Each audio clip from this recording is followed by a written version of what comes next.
అండి. Mood of the court అండి కొద్దిగా మనకు పాజిటివ్ గానే ఉంది దీంట్లో. ఉపశమన మనకు అంటే లైక్ మనకు జస్టిస్ దొరుకుతది అనిపిస్తుంది. వై? బికాజ్ ఈరోజు పిటిషనర్ అడ్వకేట్స్ కూడా కోరడం జరిగింది. ఇంట్రిమ్ డైరెక్షన్ ఇయ్యండి అని కూడా కోరడం జరిగింది. సో ఇంట్రిమ్ డైరెక్షన్ ఇవ్వకుండా కూడా ఆపడం జరిగింది ఈరోజు. అందరి వాదనలు రేపు ఆఫ్టర్‌నూన్ 2:15 తర్వాత వింటానని కూడా ఆనరబుల్ హైకోర్టు చెప్పిందండి ఈరోజు. అంటే ఇంటరిమ్ అంటే స్టే అడిగారు వీళ్ళు. నోటిఫికేషన్ అవునండి. ఇవ్వకుండా, నామినేషన్లు వేయకుండా స్టే ఇవ్వండి అని అడిగారు. స్టే ఇవ్వడానికి కోర్టు అవును. నిరాకరించింది అంటే దాన్ని ఎలా అర్థం చేసుకోవాలి?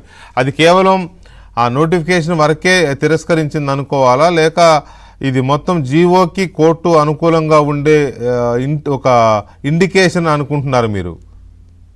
ఇది జియోకి పాజిటివ్ గానే అనిపిస్తుంది. అంటే లైక్ ఇక్కడ మనం అంటే లైక్ పిటిషనర్ అడ్వకేట్స్ వాళ్ళు వాదించిన దాని ప్రకారము ఇక్కడైతే మనకు కొద్దిగా 50-50 అనిపిస్తుంది. వై? బికాజ్ ఇప్పుడు వాళ్ళు కేసు వేయడానికి కారణం ఏంది? వాళ్ళ ప్రేయర్ లో క్లియర్ గా ఏముంది అంటే ఇప్పుడు జియో నంబర్ 9 ఏదైతే ఉందో అది 50% సీలింగ్ దాటుతుంది. దాంతో పాటు కృష్ణమూర్తి కేసు ఉంది. దాంట్లో ఆ కేసులో రిజర్వేషన్స్ అనేది లోకల్ బాడీస్ లో ఇయ్యొద్దు అనేది ఉంది అనే దాని మీద వాళ్ళు కేసు వేయడం జరిగింది. ఇక్కడ లోకల్ బాడీ ఎలక్షన్స్ లో కూడా మనము కృష్ణమూర్తి గారిది కేసు మనం చూసుకున్నట్టయితే కంక్లూజన్ లో పారాగ్రాఫ్ నంబర్ 82 సబ్ క్లాస్ 3 లో మనకు we are not in a position to examine the claims about overbreadth in the quantum of the reservations provided for the OBCs under the impugned state legislations. There is no empirical data. అంటే మా దగ్గర ఎటువంటి empirical data లేదు కాబట్టి మేము previously చెప్పిన 50% ceiling ఉంది కాబట్టి దాన్ని దీంట్లో కూడా కంటిన్యూ చేయాలనేది మనకు కృష్ణమూర్తి కేసులో చెప్పడం జరిగిందండి. ఇక్కడ మనకు ఉపశమన ఎక్కడ దొరుకుతుంది అంటే ఇప్పుడు రాష్ట్ర ప్రభుత్వం కూడా సెన్సస్ చేసింది. రాష్ట్ర ప్రభుత్వం సెన్సస్ చేయడానికి కారణం ఏంది? ఒక రిట్ 2019 లో వేయడం జరిగిందండి. 8073 ఆఫ్ 2019 అని బీసీ సంక్షేమ నాయకులు దాంట్లో ఎర్ర సత్యనారాయణ గారు వేయడం జరిగింది. దాంట్లో చీఫ్ జస్టిస్ అలోక్ ఆరాధే గారు 9th సెప్టెంబర్ 2024 లో ఒక జడ్జిమెంట్ ఇచ్చారు.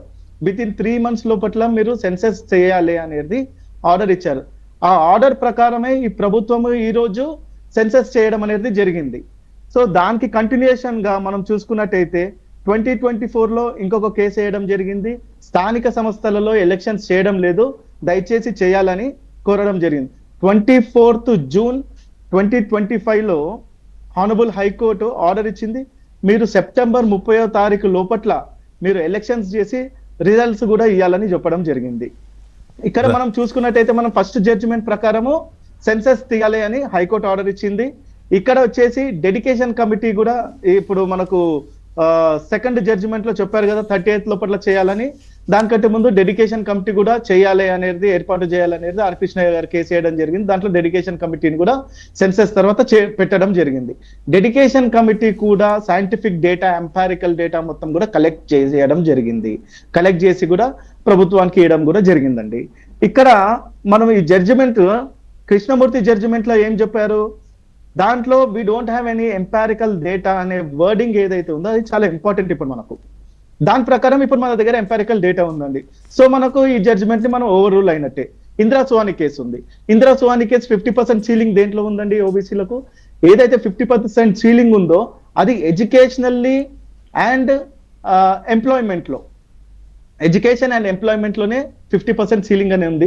అక్కడ ఇంద్రస్వామి కేసులో ఎక్కడ కానీ లోకల్ బాడీస్ గురించి కానీ పొలిటికల్ రిజర్వేషన్ గురించి కానీ ఎక్కడ మాట్లాడలేదు. సో ఇవన్నీ పరిగణనలోకి తీసుకుంటే కొద్దిగా పాజిటివ్ ఊరట అయితే కనిపిస్తుందండి. జియో తీసుకొచ్చిన వంశీ గారు ఒక చిన్న